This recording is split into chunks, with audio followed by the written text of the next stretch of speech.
అరే నేను మీ పిల్లల గురించి ముద్దుగా అడుగుదాం అనుకున్నా. నువ్వు, మీ చెల్లెలు, మీ తమ్ముడే కదా అమ్మ రాముడే సార్ నీకు.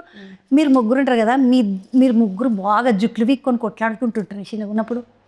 చిన్నప్పుడు నేను రామచరణ్ బాగా కొట్టుకున్నాము. చెల్లి బాగా చిన్నది, ఆమె ఏమీ రాదు ఈ ఫైటింగ్లో నాకు రాదు. మీకన్నా బాగా వయసు తేడా ఉంటుంది, చిన్నది. మంచిగా ఎవరు ఎక్కువ ఎత్తుకుంటుంటారు ఆమెను అందరు ఎత్తుకుంటారు, చిన్నదిగా లాస్ట్ కదా, సో అందరు ఎత్తుకుని తిప్పారు బాగా. నిన్నేమంటారు అమ్మ ఇంట్లో? ఆమెను హనీ పాప ఎవరు మరా? హనీ నేను.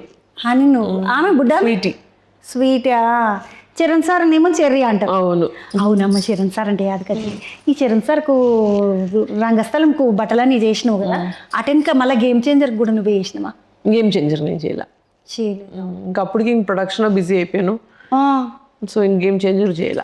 ఇప్పుడు మళ్ళీ నెక్స్ట్ నువ్వు ప్రొడక్షన్ చేస్తావా లేకపోతే కాస్ట్యూమ్ డిజైనింగ్ చేస్తావా? ప్రొడక్షన్ డెఫినెట్గా చేయాలి. ఇంకా టైం దొరికిన ఆయన సినిమాలకి కొన్ని చేయాల్సి వచ్చినా ఇంకా ఆయనకైతే డెఫినెట్గా చేయాలి కాస్ట్యూమ్ డిజైనింగ్. చరణ్ సార్కు లేదు, నాన్నగారికి. చిరంజీవి సార్కి హిట్లర్ సినిమా చూసినాం మేము చిన్న ఉన్నప్పుడు. ఈ హిట్లర్ సినిమాలో 5 చెల్లెళ్ళు ఉంటారు సార్. చూసినావా అమ్మ నువ్వు ఆ సినిమా? నేను స్కూల్లో ఉన్న ఆ సినిమా వచ్చినప్పుడు. అయితే స్కూల్ నుండి చిన్నగా ఉన్న తీసుకొచ్చిండ్రు నన్ను స్కూల్కించి తీసుకొద్దారు అనమాట. మా ఊర్లకించి స్కూల్ కాడికించి పొర్రలు ఇక మన ఊర్లకి అంతా వచ్చి పొర్రల సినిమాకి తీసుకుపోరా, మా పిల్లలని తీసుకుపోతాం సార్ అని అడిగితే స్కూల్కించి పంపారు.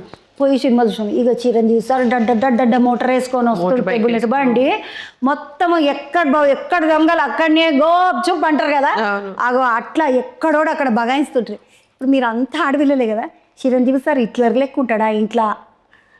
మామూలుగానే ఉంటాడు. లేదు, ఆయన ఇంట్లో అసలు హిట్లరే కాదు. ఆయన కోసం వెయిట్ చేస్తూ ఉంటాం ఇంట్లో.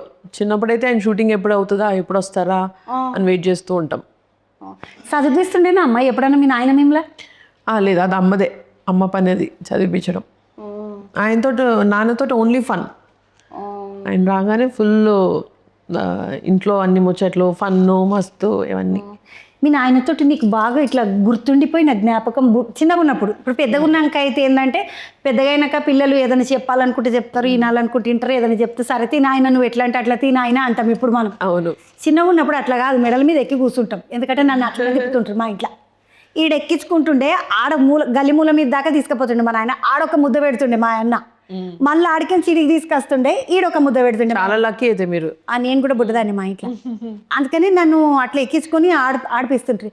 ఇట్లా నీకు ఇట్లా ఆదుకున్నది మీరు ఆయనతో తీపి జ్ఞాపకం అంటారు కదా. అంటే చిన్నప్పుడు సమ్మర్లో స్కూల్ హాలిడేస్ ఇస్తారు కదా, అప్పుడు కరెక్ట్గా ఆ టైంలో సాంగ్ షూట్స్ పెట్టుకునే వాళ్ళు ఊటీలో, కాశ్మీర్లో అట్లా. సో అది ఇంకా స్కూల్ క్లోజ్ చేసిన వెంటనే ఆయన అక్కడ తీసుకెళ్తారు అనమాట. సో ఆయనతో అప్పుడులో ట్రైన్ జర్నీలు చాలా చేసాం, ట్రైన్లో వెళ్ళడము, అక్కడ షూటింగ్ దగ్గర, అవన్నీ మంచి మెమరీస్.